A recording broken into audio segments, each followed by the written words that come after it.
नमस्ते। कैसे हो संगीता दी आप? कैसे हो नमस्ते, आप? बहुत अच्छी हूँ। स्वागत है आपका। कैसी हो? मैं भी अच्छा लग रहा है आपसे बरसों बाद मिल ऑनलाइन ही सही, लेकिन बहुत समय बाद देखकर तुमको बहुत अच्छा लग रहा है। आप अभी तक वैसे के वैसे ही हो। हम बड़े हो गए, आप छोटे के छोटे ही हो। क्या राज है? तुम सबको देखकर मैं इतनी खुश रहती हूँ ना, अंदर की जो हैप्पीनेस है वो एकदम दिखाई देती है कि नहीं, मतलब आप अपने एक दिमाग में ये ला दो कि आप कभी बड़े नहीं हुए हो। जी। बच्चे रहो तो आप बिल्कुल बच्चे ही रहोगे, और खुश थैंक यू। रहो, बच्चों की तरह खुश रहो तो आप खुशियां बांटते रहोगे। बहुत पॉजिटिव है। तो अभी आप कहाँ पे है और आपके बारे में थोड़ा सा बताइए ना। एक्चुअल में मैंने सिरोही से जब एमए करी, बीए करी थी, उसके बाद ऐसे लगा कि मुझे एमए करनी है संगीत में। पर संगीत में एमए, क्योंकि सिरोही में नहीं थी, तो हम्म। वहाँ बाहर भेजने के लिए भी घर में मना कर दिया। दूसरा सब्जेक्ट था कि मैं ना संस्कृत में एमए करूँ। वहाँ संस्कृत में एमए खुलवाई, और वहाँ मुझे गोल्ड मेडल मिला संस्कृत में। तो मेरे मन में इच्छा हुई कि इसके आगे भी पढ़ाई की जाए। एमफिल मैंने जोधपुर से करी, gold medal okay. Jodhpur university से मिला। पीएचडी वहीं से करी। हम्म। मेरी शादी भी जोधपुर में हुई। और मैंने वहाँ पर कमला नेहरू कॉलेज है, हम्म। उसमें 2 साल तक स्टडी कराई पीएचडी के साथ साथ। और आरपीएससी में मेरा 1996 में सिलेक्शन हो गया, हैंक हो असिस्टेंट प्रोफेसर।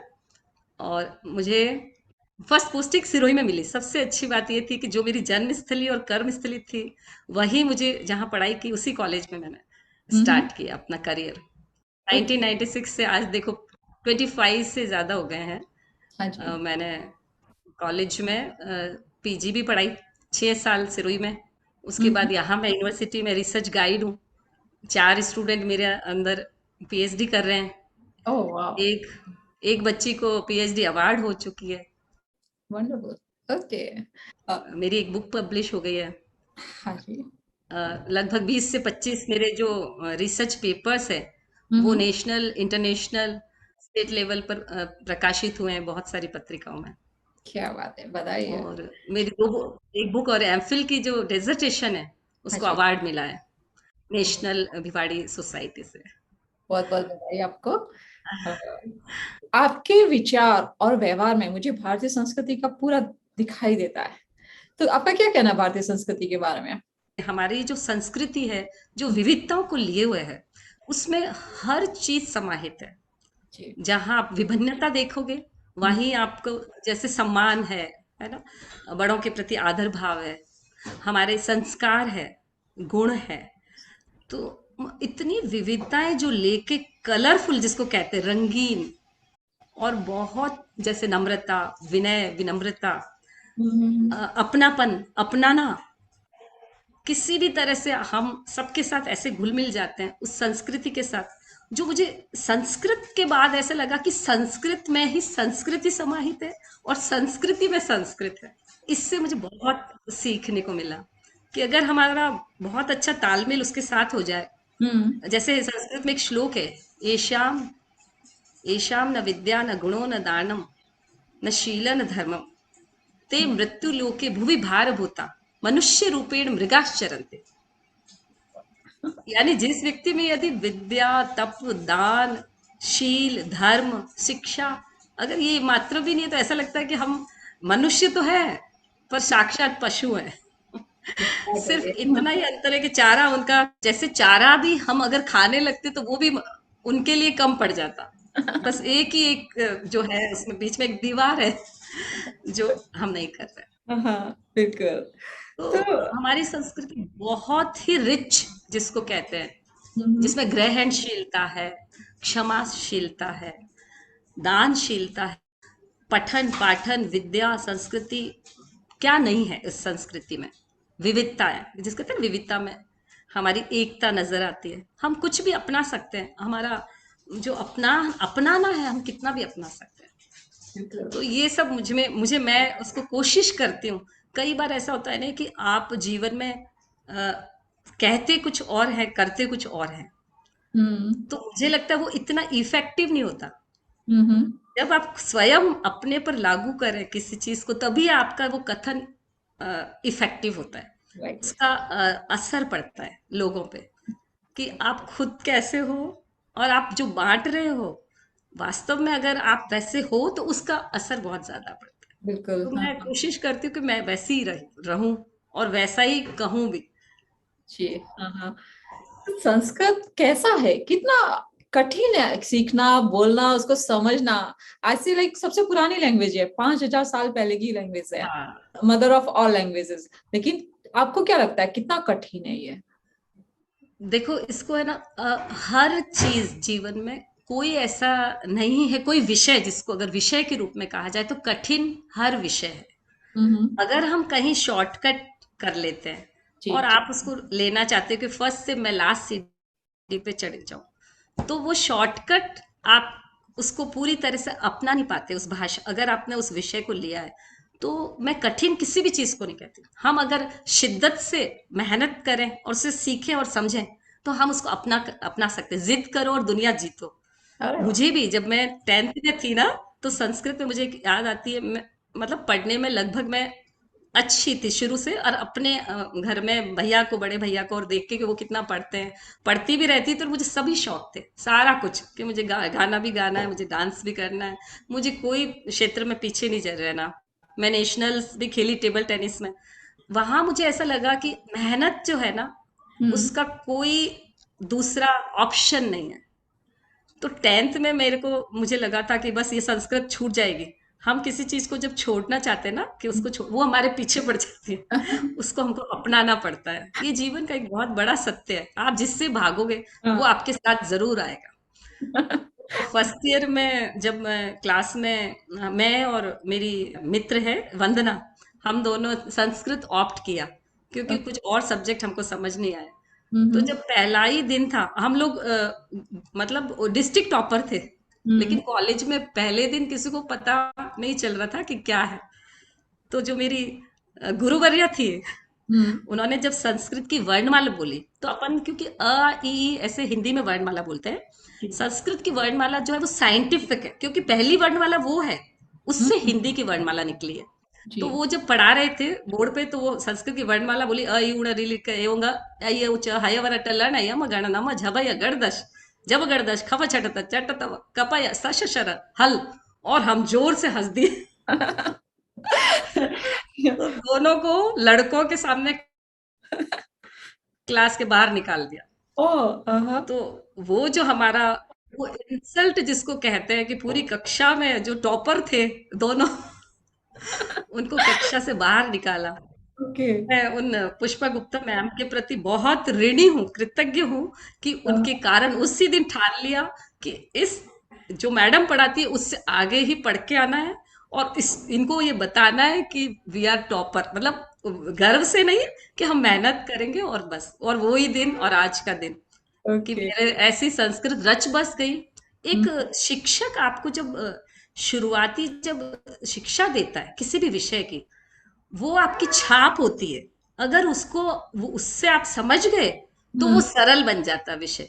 लेकिन अगर उन्होंने आपको बेसिक्स वगैरह समझाए नहीं और आके एक पढ़ाया और चले गए, बच्चा घबराता है टीचर से पूछने में कि फिर राइट। डांट पड़ेगी। तो आप इतना सरल बन जाओ उनके लिए, ऐसा लगे कि हम में से ही एक है, विद्यार्थियों के साथ विद्यार्थी बन जाओ। और इस माहौल में अगर हम कुछ समझते हैं, सीखते हैं, तो वो हर चीज सरल हो जाती है। तब वो विषय इतना सरल लगता है। और संस्कृत जैसी सरल भाषा नहीं, इतनी संक्षिप्तता है इसमें, कि ओ। जैसे अपन इंग्लिश में अगर अपने को अटेंडेंस लेते हैं क्लास में, तो हम बोलेंगे प्रेजेंट सर, है ना। हिंदी में है तो अपन मैं उपस्थित हूँ बोलते हैं। अगर मैं संस्कृत में अगर मैं उपस्थिति लेती हूँ, तो बच्चा अगर बोलता है अस्मि, यानी उसने पूरा वाक्य बोल दिया, मैं उपस्थित हूँ, ओनली एक वर्ड अस्मि। ओके। हाँ, हाँ। तो इतनी शॉर्ट और साइंटिफिक, एक सूत्र के बाद दूसरा सूत्र, कहाँ से हम बोलते, उच्चारण आपको अगर नहीं आता है, उच्चारण स्थान जो है उसके पूरे सूत्र हैं, मतलब क्या नहीं है संस्कृत में। देखो, जिसमें यास ना विद्या ना सा कला ना सा भाषा, कोई कला ऐसी नहीं, कोई विज्ञान ऐसा नहीं है जो इस संस्कृत में नहीं है। बिल्कुल। इस युग में उस संस्कृत के साथ अगर हम सभी में ये अगर फैलाते हैं, क्योंकि हम जन जन तक कोशिश कोशिश चल रही है कि ये प्रचार प्रसार के माध्यम से इसको यहाँ ही नहीं, विश्व तक अगर इसको पहुंचाते हैं। बहुत काम हो रहे हैं, देखो विदेशों में भी हो रहे हैं, यहाँ भी हो रहे हैं, लेकिन लोगों को अभी तक इतना उसके लिए वो जागरूक नहीं है, ना उनको इतना इंटरेस्ट होता। जब इंटरेस्ट कब आता है कि हर उस भाषा में आपके पास अपन रोजमर्रा जैसे दैनिक प्रश्न अपन पढ़ते हैं, समाचार पत्र, हम्म। अगर वो सरल भाषा में संस्कृत में आ हम्म। जाए, तो कोई कोशिश करके, जैसे हम अंग्रेजी सीखना सीखते हैं बच्चे, तो वो संस्कृत भी सीख सकते हैं। तो बेसिक्स आपकी सबसे क्लियर होनी चाहिए, तो कभी कोई विषय भारी या जिसको कह सकते हैं कि कठिन हो ही नहीं सकता। मेरा मतलब ये मानना है कि आप उसके पीछे पड़ जाओ और आप उसको पाल लोगे। और आपको जो सिखाने वाला गुरु है वो कितना बेसिक्स से सिखाता है। जब हम अभी भी, मैं जब फर्स्ट ईयर जैसे पहली क्लास लेती हूँ, तो मेरा लगभग 5 से 7 क्लास हिंदी वर्णमाला का होता है, क्योंकि बच्चा हिंदी वर्णमाला भी भूल चुका होता है। संस्कृत तो बहुत देर की बात है, मुझे लगता है मेरे को जैसे क्लास से निकाला है पहली बार में बच्चा चला जाएगा मेरे हाथ से। हाँ। तो उसको जब अपन शुरुआत, उनको लगता है अरे मैडम तो अपने को हिंदी की वर्णमाला अ आ इ ई सिखा रही है। हम्म। क्योंकि प्रोनाउंसिएशन इतना जरूरी है कि आप री को कैसे बोल रहे हो, क ख ग घ, सबसे लास्ट में अब क्या बोलते हैं हम, अड़ा। हम्म। अड़ा कोई वर्ड नहीं होता, अड़ा अड़ा। तो क ख ग घ ङ, च छ ज झ ञ, ट ठ ड ढ ण। तो ये कैसे पता चलता है कि जो हमारा उच्चारण है, प्रोनाउंसिएशन है, उन वर्ण का कहाँ से हो रहा है। तो छोटे छोटे सूत्र हैं, जैसे अकुह विसर्जनीया नाम कंठ। ओके। आप बोल के देखो, अ कहाँ से आता है, क कहाँ से आता है, ह कहाँ से आता है, विसर्ग कहाँ से आता है, ये सारा एक ही जगह से निकलेगा।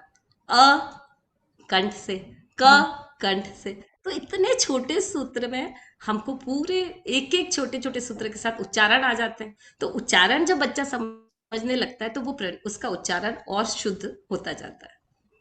मुझे तो बहुत कठिन लगता है, आप बोल रहे हो मैं सुन रही हूँ। लगता है कि डिफिकल्ट। अगर तुम मुझे वापस देखो, कभी तुम बेसिक से शुरू करोगे तो तुमको लगेगा अरे वाह।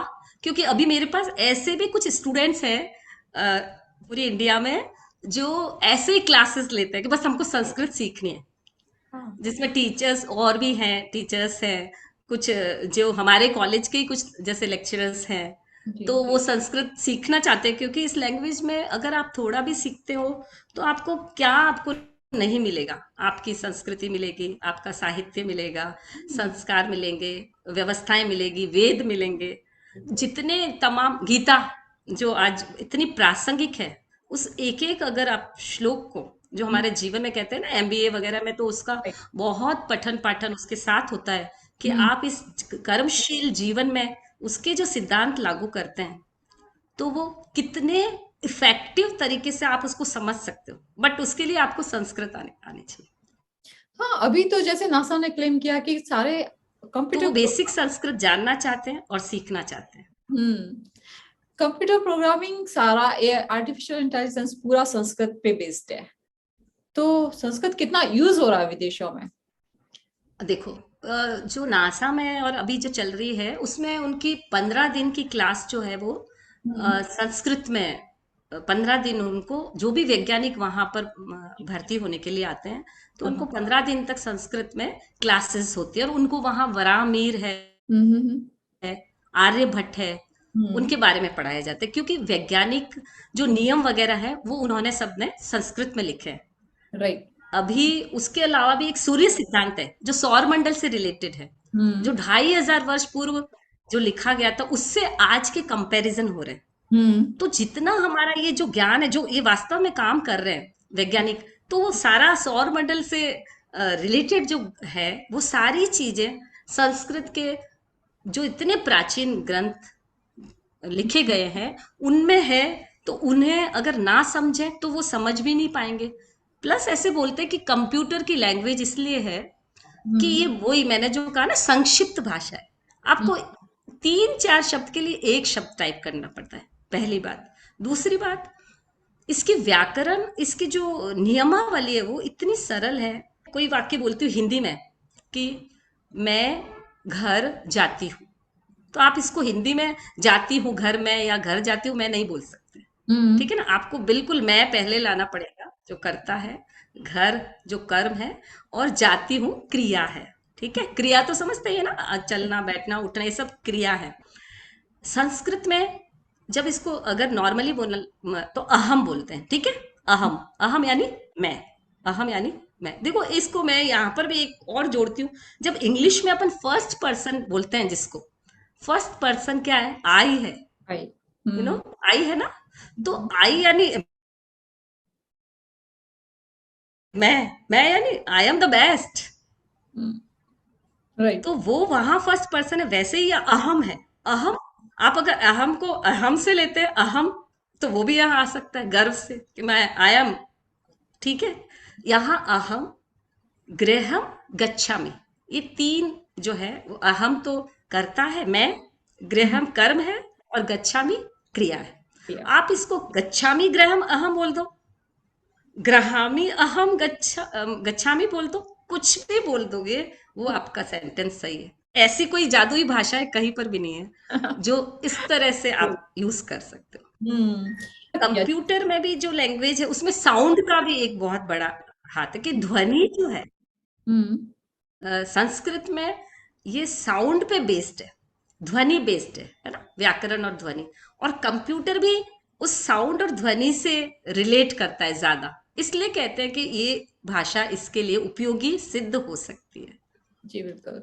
तो आपने अभी एक वेबिनार किया था जिसमें काफी संख्या में लोगों ने अटेंड किया, तो कितना आपको कितना लगा हम्म। कि पहले तो वो लोग कौन थे, इंडियंस थे, एनआरआईज थे, और कितना रुचि आपको नजर आई उनके संस्कृत सीखने में? देखो ये मैंने वेबिनार जो किया, इसमें ये राष्ट्रीय वेबिनार था, यानी इंटरनेशनल नेशनल वेबिनार था। ओके। सो एनआरआईज तो उसमें नहीं थे। कि मैं इंटरनेशनल वेबिनार अब सोच रही हूँ कि जब नेशनल वेबिनार इतना अच्छे से हो सकता है तो इंटरनेशनल वेबिनार भी किया जा सकता है। उसमें जो हमारा सब्जेक्ट था उसको हमने जैसे समकालीन संस्कृत के विभिन्न आयाम ऐसे रखा। यानी कि वर्तमान में जो संस्कृत की साहित्य है उसके क्या क्या विविध आयाम है, और उससे लोगों में क्या जागरूकता आती है, कैसे युग बोध हो सकता है, कैसे राष्ट्रीय भावना जागृत हो सकती है, और कैसे वो संस्कृति के प्रति बद्ध हो जाए। कि हमारी संस्कृति जो गर्त में अभी, जैसे क्योंकि वैज्ञानिक और जो ये इनोवेशन का जो युग है ना, तो यहाँ पर इस विज्ञान और प्रौद्योगिकी की जो नैया है उसका जो हम स्वागत कर रहे हैं, लेकिन जो भाषा संस्कृति कलाएं हैं वो सारी हाशिए पे आ गई है, उनको अब नकारा जा रहा है। तो ऐसे समय में इस तरह का हमारा जो संस्कार और जो संस्कृत और जो संस्कृति है उसको हम प्रचार प्रसार करके मनुष्यता जो गर्त में जा रही है, उस मनुष्यता में मानवता उसको उठाने के लिए, उस मनुष्यता को पुनः शाश्वत करने के लिए, पुनः उसको जगाने के लिए, जी। इस तरह का अगर युग बोध हो इस भाषा के माध्यम से जिसके विविध आयाम है, तो अभी संस्कृत में गजलें लिखी जा रही है जो बिल्कुल नवीन विधा है। यही है युग, युग बोध, यानी जो नवीन जो हमारे विविध आयाम है उसके साथ संस्कृत को जोड़ रहे हैं हम। ओके। गजलें, हाइकू है, ब्लॉग्स है, डायरी राइटिंग है, शायरी है, ओके। इन सब पे बहुत सारे हमारे संस्कृत के जो विद्वान हैं, लेखक है, वो काम कर रहे हैं। और उसमें दो विद्वान तो ऐसे हैं जो पूरी तरह से राष्ट्रीय भावना को जागृत करने में लगे हुए हैं, जिसमें है डॉक्टर राधा वल्लभ त्रिपाठी जी और अभिराज राजेंद्र मिश्र। ये ओके। दो नाम अभी आप अगर, क्योंकि बेसिक्स भी अगर हम जानना चाहते हैं तो उसके लिए सबसे पहले तो हमें सरल संस्कृत सीखनी है। जी। तो उसके लिए पूरे देश में ही नहीं पूरे विश्व में भारत संस्कार भारती एक संस्था है, वो संस्कृत संभाषण शिविर चला रही है। जी। वो संभाषण के माध्यम से छोटे छोटे वीडियोस से 10-10 15-15 दिन के वो अपने सेशंस चला रही है, जिसमें उनका वर्कशॉप चला रही है। और उसमें तमाम तरह के किसी भी भाषा के लोग, किसी भी वर्ग के लोग, किसी भी तबके के लोग उस संस्कृत भारती संस्था में जुड़कर 15 दिन का इंटरनेट के माध्यम से सब कुछ है, ये सारा आसान हो गया है। जी। अगर आप संस्कृत भारती को सर्च करते हो इंटरनेट पे, तो आपको वहां पर संभाषण के प्रोग्राम्स मिलेंगे, और ओके। उस प्रोग्राम में आप जुड़े हैं, हम्म। वहां पर आप बिल्कुल बेसिक्स से, और जो कहते हैं ना आजकल खेल खेल में संस्कृत, वो सिखाई जा रही है। तो लगभग इसके 300 कार्यकर्ता हैं पूरे अपने भारत में, और उसके बाहर भी ये केंद्र इंटरनेट के माध्यम से सारी दूरियां खत्म हो गई हैं। और हम्म। वो सारे लोग सभी गीत, छोटे छोटे गीत बनाकर, जैसे चिड़िया को चटका कहते हैं, है ना, हम्म। तो चटका रे चटका, इस तरह से बहुत सारे गीत के माध्यम से, गीत प्रतियोगिताओं के माध्यम से, अभी सारे हिंदी गीत जो है हम्म। वो संस्कृत में तब्दील हो रहे हैं, समाचार आ रहे हैं। तो ये हम्म। संस्कृत संभाषण, अगर हम आप 15 दिन के लिए भी कोई भी ज्वाइन करता है, तो उसको बेसिक संस्कृत बहुत अच्छे से समझ में आ सकती है। और फिर वो धीरे धीरे उस लेवल से कुछ जो नई चीजें हैं अभी हमारे इस वर्तमान समय में, हम्म। उसको वो पढ़ना चाहे तो वो पढ़ सकता है। इवन हमारी जितनी भी संस्कृत की जो साहित्य है ना, वो ऐसा नहीं है कि सारा हमने संस्कृत संस्कृत डाल दिया, उसके साथ साथ हमने हिंदी लगातार, हिंदी लगातार, हिंदी सब में दिए। तो जो जानने ओके। वाला है, तो वो एक बार अगर इसको पढ़ता है, आप हम्म। अभिज्ञान शाकुंतलम जो कालिदास का बहुत सुंदर विश्व प्रसिद्ध नाटक कहा जाता है ना, जिसको हम बोलते काव्येषु नाटकम रम्यम तत्र रम्यम शाकुंतलम तत्रापि। हेलो। तो मैं ये कह रही थी कि जैसे संस्कृत भारती जो है संस्था, वो संभाषण के माध्यम से, संभाषण की कक्षाएं हैं, वो पूरे ये इससे वेबिनार से जो रिलेटेड अपन बात भी कर रहे थे कि हम्म। वेबिनार में जो लोग जुड़े, है ना, उसमें लगभग 950 पीपल, इसमें सभी तरह के लोग थे, जिसमें वो चाहे आप प्रोफेसर्स कह दो, एसोसिएट प्रोफेसर्स कह दो, प्रिंसिपल्स कह दो, हम्म। कुछ बिजनेसमैन, कुछ स्टूडेंट्स, कुछ रिसर्च स्कॉलर्स, और सारे सब्जेक्ट के लोग। ओके। तो क्योंकि वो जानना चाहते थे कि भाई संस्कृत का जो समकालीन संस्कृत, अपन जो प्राचीन संस्कृत और समकालीन, प्राचीन और समकालीन में जब जब हम, अगर कोई कहते हैं ना अपडेशन, कि हम्म। आप जब दुनिया या जमाने के साथ में चलोगे तो आप पीछे रह जाओगे, तो उस अपडेशन में हमारे पास क्या क्या है, कितना साहित्य है, उसके बारे में हमने ये वेबिनार रखा था कि समकालीन संस्कृत जो है, संस्कृत साहित्य के कितने विविध आयाम है, और जिस पर कितने लोग काम कर रहे हैं, और वो किस लिए कर रहे हैं कि हमारा ये संस्कृत जो है उसको सभी पुरातन पंथी और इस तरह से कहते हैं कि ये तो पुरातन है, इसमें अपन को नहीं समझ में आएगा, इसमें इस तरह पंडित लोग ही कर सकते हैं, पूजा हम्म। पाठ कर्म कांड। तो कितने अवसर हैं अपने पास, आप ज्योतिष में, आप कर्म कांड में, आप साहित्य में, कला में, मंत्र विशेषज्ञता में, जो इतने संस्थान है, उसमें अगर आप संस्कृत के पारखी हो या कुछ जानते हो तो आपके पास बहुत अवसर है। तो इसको जानो कि वर्तमान में हमारे पास इस साहित्य में, वर्तमान युग में जो बोध है, युग बोध कैसे कराए हम जो हमारी साधारण जनता है, उस जनता तक हमारी इस भाषा की जो जो हमारे पास ये खजाना है, हम्म। जिन जिन चीजों का, उस खजाने को हम जन जन तक कैसे पहुंचाएं। इस गोष्ठी के माध्यम से मुझे ऐसा लगा कि कहीं ना कहीं हमने इसको अ, थोड़ा बहुत ही इस इस विषय को और संस्कृत को वहां पहुंचाने में हम सार्थक हुए कि हाँ, ये हमारी संगोष्ठी जो है, इतने सारे, अभी कुछ लोग ऐसा भी है क्योंकि कई, देखो इसमें साफ ये भी है कि कई लोग आप सीखने के लिए आते हैं, कुछ जी। आप सर्टिफिकेट्स के लिए आते हैं, इसमें भी कोई दो राय नहीं है कि भाई क्योंकि एपीआई पॉइंट्स वगैरह जो हमारे लिए जरूरी होते हैं, तो हम्म। कहीं देखो हम जब जुड़ते हैं तो कुछ थोड़ा भी अगर हम सुनते हैं, हमारा हाँ। उद्देश्य कुछ भी हो, लेकिन जब हमारे कान तक ये बात अगर पहुंचती है तो हम सोचने लगते हैं कि हाँ, इसमें भी कुछ दम है। क्योंकि मेरे ही मतलब जैसे कॉलेज में हमारी जो कुछ और हमारी प्रोफेसर्स और एसोसिएट प्रोफेसर थे जो साइंस से भी थे और कॉमर्स के भी थे, तो वो बोले कि अरे क्या बात है, क्या बात है, क्या आपके जो ये विद्वान वक्ता बोलते हैं, और कितनी चीजें हैं आपके पास संस्कृत में, तो मुझे लगा अरे वाह, इनके मुंह से अगर इतनी बात निकल गई इसको सुनकर, कि किसी एक वक्ता को भी इन्होंने सुना, जो हमारे राष्ट्रीय स्तर पर विख्यात वक्ता है, जो लेखक है, जो लिखते भी हैं। तो मेरे लिए तो ये मतलब मैं एक सफल आयोजन हो गया कि मेरे को मेरा जो उद्देश्य था इसको करने का, वो कहीं ना कहीं मैंने अचीव किया।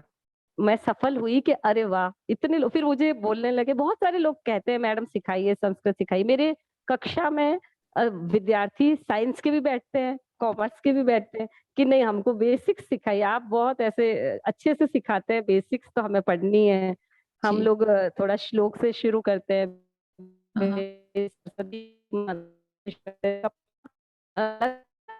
हाँ, संस्कृत जुड़ा है, जो हमारी संस्कृति का प्रतीक है। तो इस वेबिनार में जो 3 हमारे बहुत उच्च कोटि के वक्ता थे, हाँ, डॉक्टर रमाकांत पांडे, जो जयपुर मतलब केंद्रीय विश्वविद्यालय, संस्कृत विश्वविद्यालय है, उसमें आचार्य हैं, मतलब प्रोफेसर हैं। उनमें हमारी दूसरी जो विशिष्ट वक्त्री थी, वो डॉक्टर सरोज कौशल, जो अभी जोधपुर जयनारायण व्यास विश्वविद्यालय में आचार्य है संस्कृत की। और हमारी तीसरी जो वक्ती, विशिष्ट वक्त्री, वो मीरा। हाँ, वो जो है वो दिल्ली विश्वविद्यालय में डॉक्टर मीरा द्विवेदी, वो भी प्रोफेसर है, आचार्य है संस्कृत की, जिन्होंने ये बताया कि अभी वर्तमान में इतनी महिला लेखिकाएं हैं जिन्होंने नाटक रचे हैं संस्कृत में, और उसमें राष्ट्रीय चेतना की भावना है। उन्होंने सामाजिक जागरूकता की भावना से उसको लिखा। सामाजिक जागरूकता, धार्मिक, सांस्कृतिक, स्त्री शिक्षा, स्त्री चेतना और महिला सशक्तिकरण को लेकर जितना लिखा है संस्कृत में, तो सरल भाषा में सरलीकृत करके उन्होंने लिखा है। और हमारे जो स्वतंत्रता संग्राम के समय जो क्रांतिवीर हुए, लाल बाल पाल, उसमें से उन लोगों ने भी संस्कृत में बहुत सारा साहित्य लिखा। तो ये सारी जो बाकी, हमें तो ये सब चीजें पता थी जी, लेकिन हमारा जो उद्देश्य था कि इतने लोगों के माध्यम, इतने लोगों तक ये हमारा अगर वेबिनार पहुंचा है और कुछ भी उन्होंने इतना सुनना है, तो वो आगे 900 से 9000 और 9000 से 9 लाख और 90 लाख होते समय नहीं लगता। तो इस तरह से ये छोटा सा प्रयास मुझे सार्थक लगा कि बहुत ये वेबिनार और ये माध्यम जो है कितना सुंदर माध्यम है, जिससे हम 100 लोग उसी समय जुड़े रहे और उन्होंने सुना। तो बहुत दूर तक पहुंच सकते हैं हम इस इंटरनेट के जमाने में। बिल्कुल बिल्कुल। तो संगीता जी, कोई या बोलिए। हाँ, और मैं यही कह रही थी कि भाई विदेश में जैसे जर्मन तो इतना हमारे संस्कृत से इतनी क्लोज भाषा है, तो वहाँ और बाहर बहुत काम हो रहा है, बहुत अवसर है वहाँ आप जाके। ऐसे भी हम चाहें तो इंटरनेट के माध्यम से संस्कृत की कक्षाएं होती है, अंग्रेजी के साथ, हिंदी के साथ। तो ये बहुत अच्छा मतलब लोग जानना चाहते हैं, क्योंकि इसमें बहुत सारी चीजें समाई हुई है। जी बिल्कुल। तो अपने इंडिया में ऐसे कोई शहर है कि जो पूरे रूप से संस्कृत ही बोलते हैं? हाँ, ये भी देखो, ये इसका प्रयास ही था संस्कृत संभाषण संस्कृत भारती का, कि कर्नाटक में एक शिमोगा जिले में मरत्तु प्रांत है। उसमें सभी लोग, छोटे बड़े बूढ़े, वहां पर हिंदू मुस्लिम सब संस्कृत में बात करते हैं। इस जिले में तो एक पूरा अभी इतना प्रयास हुआ है। तो मैं ये कह रही थी कि उस जिले में जैसे शुरू हुआ है, उस जिले शिवमोगा जिले में, उस गांव में, तो वहाँ सभी छोटे बड़े बूढ़े, लड़कियां, औरतें, हिंदू, सारे वर्ग के लोग संस्कृत बोलते हैं। और ये जैसे संभाषण के माध्यम से कहें, संस्कृत भारती के माध्यम से कहें, या उन लोगों का जो रुचि होती है, उन्हें सारी उन रुचियों के प्रति उन्होंने संस्कृत को सीखा और समझा और बोलना शुरू किया। बहुत बहुत सरल बात है। अगर हम जब अंग्रेजी बोलने में शायद मुझे लगता है ज्यादा कठिनाई होगी सीखने के लिए, लेकिन संस्कृत सीखने में इतनी कठिनाइयां नहीं। ओके, हाँ। वो तो आपने पढ़ा है ना, इसलिए आपको इतना सरल लग रहा है। शायद हमारे लिए तो बहुत वही वही मैं पढ़ाना चाहती हूँ, तुम पढ़ो तो तुम्हें भी ऐसा ही लगेगा। मैंने देखा है कि आप काफी सामाजिक कार्यों में भी लिप्त है, जो बच्चों, गरीब बच्चों की शिक्षा वगैरह उसमें भी हेल्प करती है। क्या क्या करते हैं आप? मुझे ऐसे लगा कि सबसे ज्यादा जरूरी जो चीज है हमारे मतलब भारत में, कि हम्म, हर व्यक्ति शिक्षित हो। जी। क्योंकि शिक्षा के माध्यम से वो जागरूकता तो लाई गई, हम्म, उसके जो उसके पास एक योग्यता आती है आगे, 10वीं पास है 12वीं पास है, जो कुछ करने लायक हो जाता है इस माध्यम से, कि वो कहीं पर छोटी मोटी आप जॉब करते हो, आर्थिक रूप से जो सक्षम हो सकता है, वो शिक्षा ही उसको सक्षम कर सकती है, अपने अधिकार और कर्तव्यों के प्रति जागरूक कर सकती है। तो और हम्म, मैं मुझे ईश्वर ने ये इतना पुण्य अवसर, कहते हैं ना, मैं शायद इससे बड़ा मुझे कोई मतलब मैं ये नहीं सोचती कि मैं बहुत ही पुण्य भाग्यशाली हूँ कि ईश्वर ने मुझे एक शिक्षक बनने का मौका दिया। मैं उसके माध्यम से इतने सारे बच्चों को पढ़ाती हूँ। और ये ऐसा समय होता है जब वो प्रथम वर्ष में कॉलेज में आता है, तो उसको लगता है आहा, अब जो लाइफ है उड़ान वाली लाइफ है, उसको हम्म, कैसे रोकना है। क्योंकि जो युवा है, अगर हम उसका उल्टा करते तो वायु होता है, हम्म, युवा का उल्टा वायु होता है। वायु जो प्रचंड होती है और वो जब चंचल होती है तो दिशाहीन होने लगती है। तो हाँ, उस वायु को कैसे दिशा देनी है, उसका काम हमें ईश्वर ने दिया है। तो जब हम पढ़ाते हैं तो मैं उसके साथ जरूर मॉरल एजुकेशन की नैतिक शिक्षा, जो निर्माण है, जो वास्तव में एक युवक का निर्माण कैसे होना चाहिए, वहां मुझे ये करना बहुत अच्छा लगता है कि हमारे पास यह इतने सारा भविष्य है, देश का पूरा भविष्य जिसको हम तैयार कर रहे हैं। तो हम्म, उस उद्देश्य से मैंने और हम मेरे मतलब मैंने और मेरे हस्बैंड ने, इनका ही एक जो आइडिया था कि अपन क्यों ना जो हमारे हम लोग जहाँ जोधपुर में रहते हैं, वहाँ सासी बस्ती है, जो गरीब बस्ती है, वहां से हम प्रति वर्ष जितना हमसे हो 10 बच्चे 15 बच्चे गोद लें और उनके उनका पूरा भार हम स्वयं वहन करें। उनका एडमिशन, हाँ उनका एडमिशन, उनकी ड्रेसेस, उनका जितना खर्चा, उनका टैक्सी का खर्चा, तो ये सब क्योंकि हम दोनों जो है सरकारी कार्यालयों में काम करते हैं, सरकारी नौकरी में है, तो हमें लगा कि इससे बड़ा कोई पुण्य का काम नहीं हो सकता। बहुत खूबसूरत। तो हमने वहां से छोटे, जो स्टार्ट में ही बच्चे जब प्रथम कक्षा में प्रवेश लेते हैं, ऐसे छोटे छोटे बच्चों को गोद लेकर समझे या उनको ऐसे सिखा के कि इनका एडमिशन हमें कराना है। तो ये कुछ सालों पहले ही, लगभग हमको 2007 में हमने ये शुरू किया।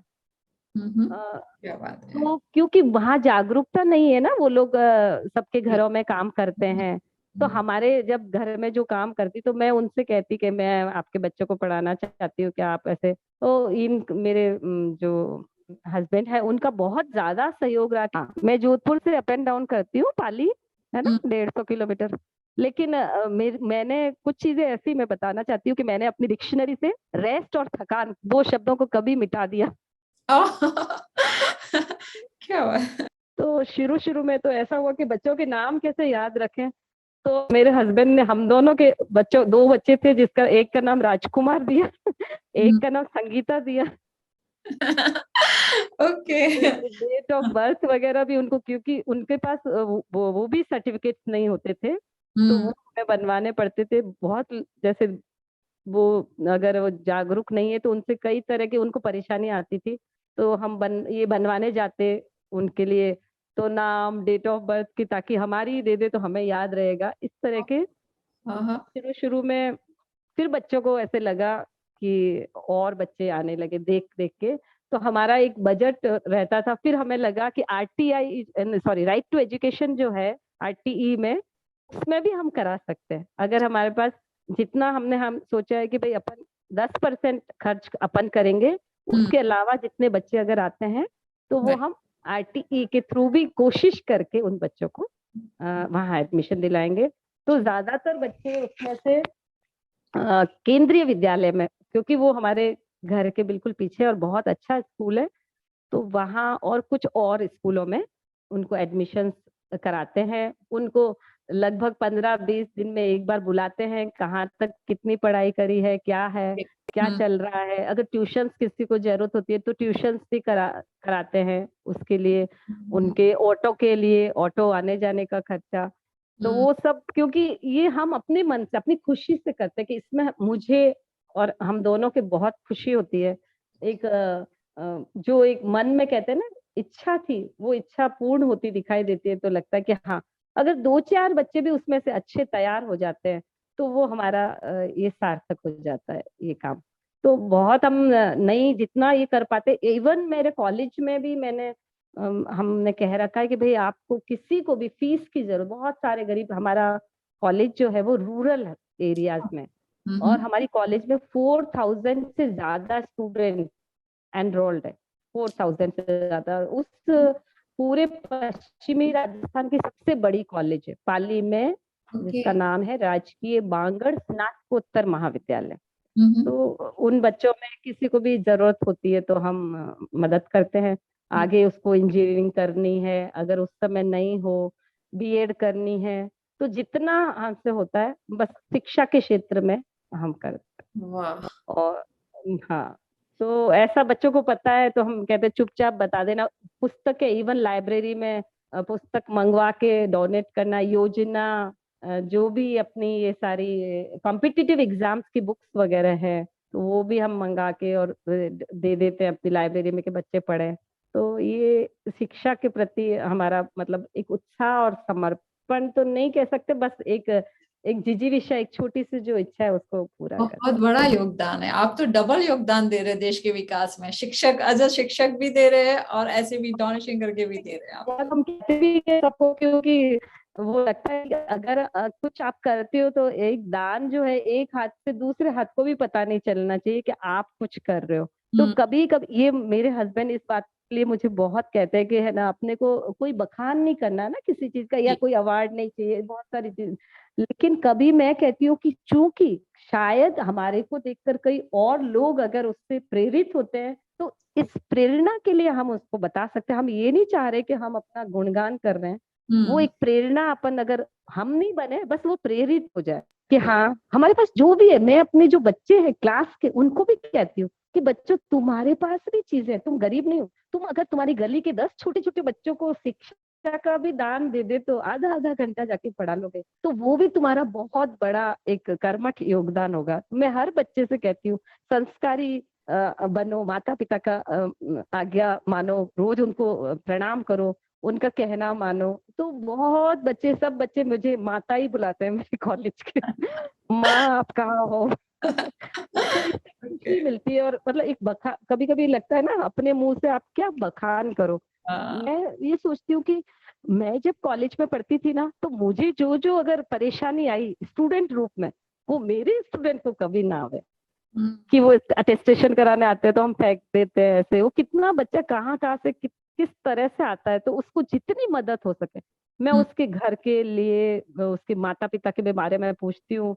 हर तरह से उसको अप्रिशिएट करने की कोशिश करती हूँ। क्लास में बैठते ही जाते मैं पहले कहती हूँ, सब जने पहले मुस्कुरा दो, अपनी कोई फैक्ट्रियां नहीं चल रही है, हाँ, किसी में नुकसान नहीं हो रहा, पढ़ने से पहले थोड़ा स्माइल करो तो हमारी पढ़ाई अच्छी होगी। रेस्ट करना है, वो एक एक लाइव माहौल में, कोई कोई डर नहीं, कुछ मेरे से डरना नहीं है। 10 बार पूछोगे आपके आपके कि प्रोफेसर तूने सुन बहुत रहे, अच्छा आपके काम किया। प्रोफेसर सुन रहे होंगे कि आप डरते थे उनसे। हाँ, मैं तो उनको बोलती भी हूँ, मैडम आपने मुझे बाहर क्यों निकाला, पूछा भी नहीं कि हम तो इतने इंटेलिजेंट बच्चे थे क्लास में, हम जिले में फर्स्ट आए थे और आपने हमको पहले ही बात।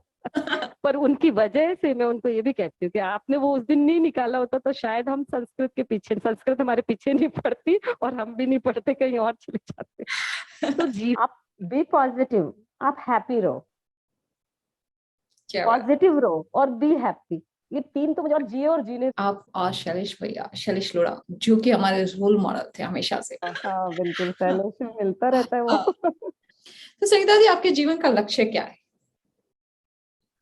मैंने देखो इतनी सारी जो चीजें बताई है, उसमें मुझे ये था कि मुझे साइलेंटली बहुत सारी चीजें करनी है। उसमें एक जो लक्ष्य मैं धीरे धीरे, यही जो शिक्षा वाला है, हम्म। वो मैं ईश्वर से चाहती हूँ कि मेरे मतलब कुछ ऐसा और बड़ी प्रोजेक्ट्स हो जिसमें मैं निशुल्क शिक्षा का पूरा बंदोबस्त, जो जितने बच्चे मेरे पास हो उनके लिए मैं करूँ, क्योंकि हम भारतीय संस्कृति में विश्वास करते हैं। और एक घर को अगर आप वास्तव में स्वर्ग जैसा बनाना चाहते हैं, तो हमें एक दूसरे की इच्छाओं का मान करते हुए, कि मेरे हस्बैंड की इच्छा है कि हम अपने घर को वो बनाएंगे, ओल्ड एज होम बनाएंगे। तो मैंने कहा बिल्कुल, I am ready for that, कि हम बुजुर्गों में को रखेंगे अपने साथ, उनमें खुशियां बांटेंगे, उनके साथ एंजॉय करेंगे। जो लोग सीखना चाहते हैं मुझसे डांस, किसी भी उम्र के, हम्म। तो मैं डांस सिखाऊंगी। मुझे योगा से बहुत प्यार है। हम्म। मैं और मेरे हस्बैंड रोज योगा करते हैं। और हम्म। नेचुरोपैथी को हम बिलीव करते हैं कि हम बिना एलोपैथी के, नेचुरोपैथी के साथ अपनी दिनचर्या, स्वस्थ दिनचर्या, सात्विक आहार, सात्विक खान पान, उसके साथ अलग जगह है, मतलब निशुल्क योगा कैंप करें। उसमें हम प्राकृतिक चिकित्सा के साथ, कि लोग कैसे, आप अपनी बॉडी को स्वयं बॉडी से ही कैसे ठीक कर सकते हो, कुछ हम्म। और कोई चीज जरूरत नहीं हो। जी। तो ऐसे 3-4 हमारे जो ज्वाइंट कंबाइंड लक्ष्य है, वो हम मतलब मैंने सोचा है, और मैं सोचती हूँ, मुझे लगता है कि जब आप एक सच्चे मन से कुछ भी चीज, कुछ भी हम्म। करते हो, तो पूरी कायनात आपका साथ देती है। क्या बात है, वाह। हो गई है पीर पर्वत सी पिघलनी चाहिए, जी। इस हिमालय से कोई गंगा निकलनी चाहिए, क्या। हो कहीं भी आग पर ये आग चलनी चाहिए, तेरे दिल में ना सही या मेरे दिल में ना सही, हो कहीं भी आग पर ये आग जलनी चाहिए। तो ये वाह। आग जलती रहे और हम करते रहे, बस वो ऊपर से ब्लेसिंग्स आती रहे, बड़ों की ब्लेसिंग्स आती रहे। गरीब क्या है, अमीर क्या है, मुझे नहीं मालूम, मतलब एक जीव है, जो एक आत्मा मेरे अंदर है, वो तेरे अंदर है। ये सिर्फ अपन ने ये जो आवरण ओढ़ा हुआ है, बस वो एक सबने अपने अपने कर्मों का आवरण है, और कब कब किसका आवरण कैसे बदलने वाला कुछ नहीं पता है। सो बिल्कुल। दैट इस अ, इस मनुष्य जीवन का जो सार्थकता अगर कर सकते, तो हम खुशियां दें, बस किसी को खुश करें, ये मेरा सबसे बड़ा लक्ष्य है। संगीता जी, एक गुजारिश है आपसे कि आप, हाँ। मैंने आपका एक वीडियो देखा था अभी, एक रिसेंटली कुछ इवेंट में आपने एक सरस्वती आम, गाना गाई थी। हाँ हाँ, नेशनल जो एक हमारी सेमिनार थी, उसमें हम्म। मैंने गाई थी सरस्वती वंदना। वर दे, वर दे, वीणा वादिनी वर दे, प्रिय स्वतंत्र रव, अमृत मंत्र नव, प्रिय स्वतंत्र रव, अमृत मंत्र नव, भारत में भर दे, वीणा वादिनी वर दे, काट बंध पुर के बंधन तर, वहा जननी ज्योतिर्मय निर्झर, कलुष भेद तम हर प्रकाश भर, भारत में भर दे, वीणा वादिनी वर दे। नवगति नवलय ताल छंद नव, नवगति नवलय ताल छंद नव, नवल कंठ नव जलद मंत्र नव, नवल कंठ नव जलद मंत्र नव, नव नव के नव विहंग वृंद को, नव पर नव स्वर दे, वीणा वादिनी वर दे, वर दे, वर दे, वीणा वादिनी वर दे, वीणा वादिनी वर दे। बहुत खूबसूरत। मैं जाती हूँ वैसे मोटिवेशनल स्पीचेस के लिए, जो हम्म। हमारे समाज की महिलाएं हैं, हम्म। या जो और कुछ ग्रुप्स हैं, तो उसमें तो मैं सबसे ज्यादा यही कहती हूँ कि तुम्हें जो पसंद है ना, तुम खुद अपनी रोल मॉडल बनो।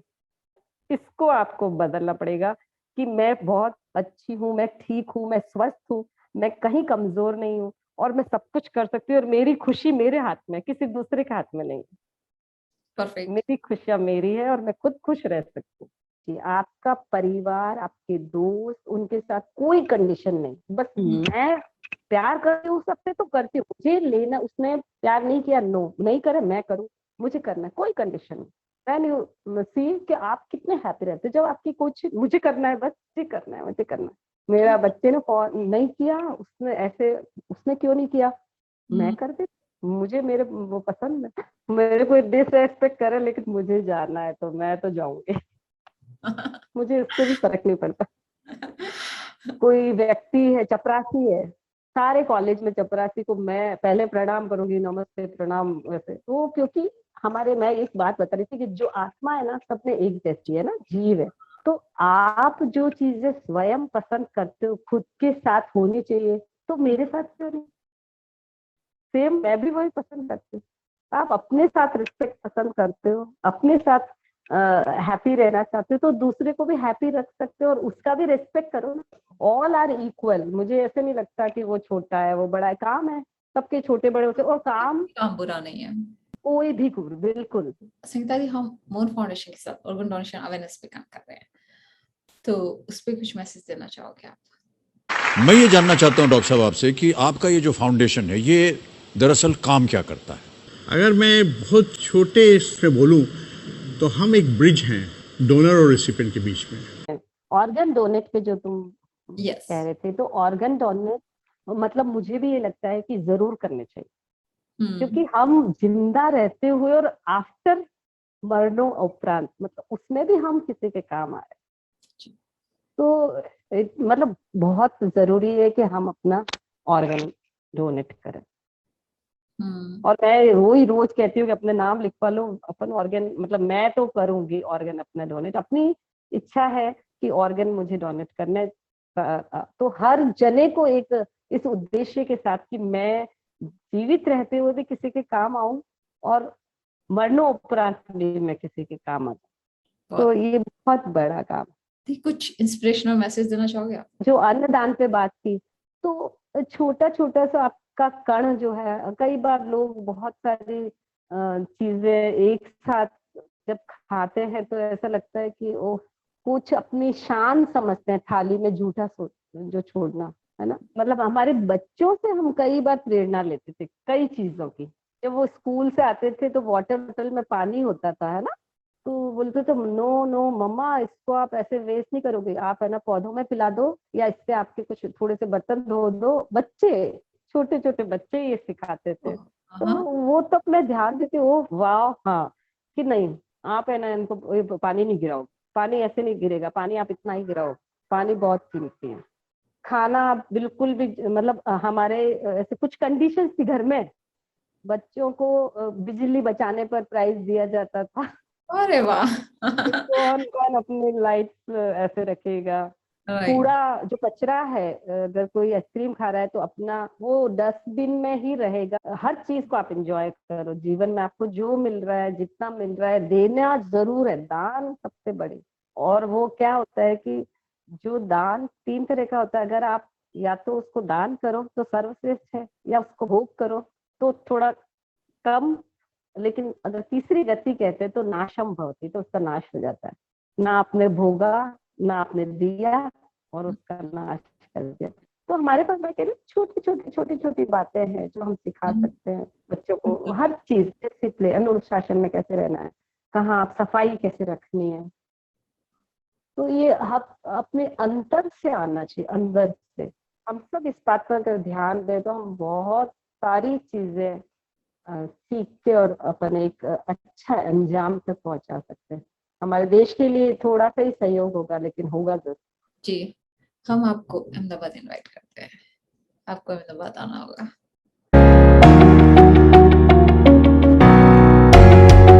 There is free cruise trip for you.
मैं गिफ्ट दूंगी तुमको।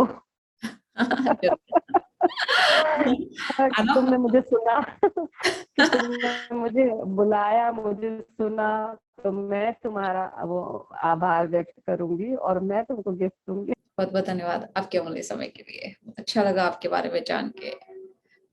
धन्यवाद दोस्तों आपके समय के लिए।